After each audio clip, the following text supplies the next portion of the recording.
On December 2nd, Sub-Lieutenant Shivangi became the first ever woman pilot in the Indian Navy as she joined operational duties at the naval base in Kerala's Kochi. 24-year-old Shivangi, who was born in Bihar's Muzaffarpur, will be flying the Dornier surveillance aircraft used by the Navy for transport and maritime reconnaissance.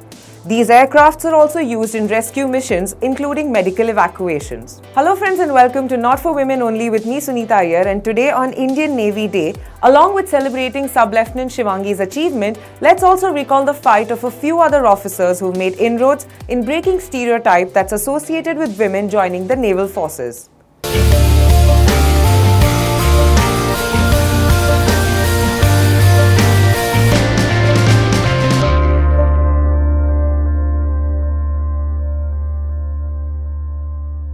During the World War II, the Women's Royal Indian Naval Service was established as part of the Royal Indian Navy.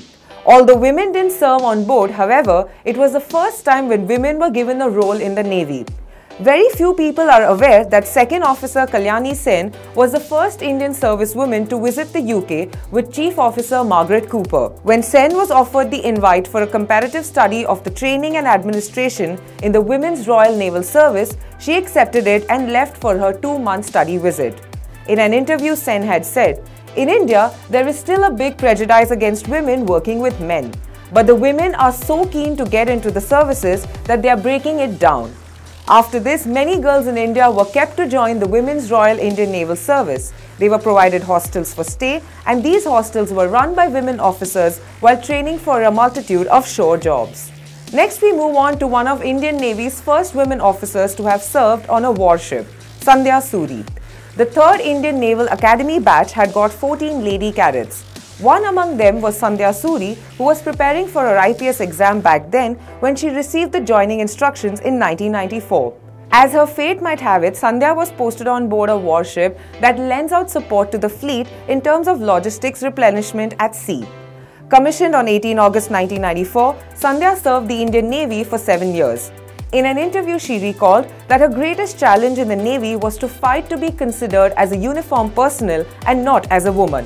After making a mark as the first woman in the Indian Army to reach a 3-star position, Lieutenant General Punita Arora created history in 2005 by becoming the nation's first sari-clad Vice Admiral of the Indian Navy.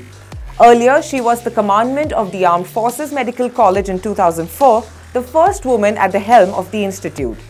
She also coordinated medical research for the Armed Forces as Additional Director General of Armed Forces Medical Services. Later, she moved from the Army to the Navy as the AFMS has a common pool that allows officers to migrate from one service to another depending on the requirement. Last but definitely not the least, how can one celebrate the Indian Navy Day without mentioning the fearless 6 women naval officers who undertook an expedition of circumnavigating the globe in a 254-day voyage on INSV Tarini. The crew was led by Lieutenant Commander Vartika Joshi, and the other members included Lieutenant Commander Pratibha Jamwal, Lieutenant Commander Aishwarya Bodapatti, Lieutenant Commander P. Swati, Lieutenant Commander S. Vijaya Devi, and Lieutenant Payal Gupta.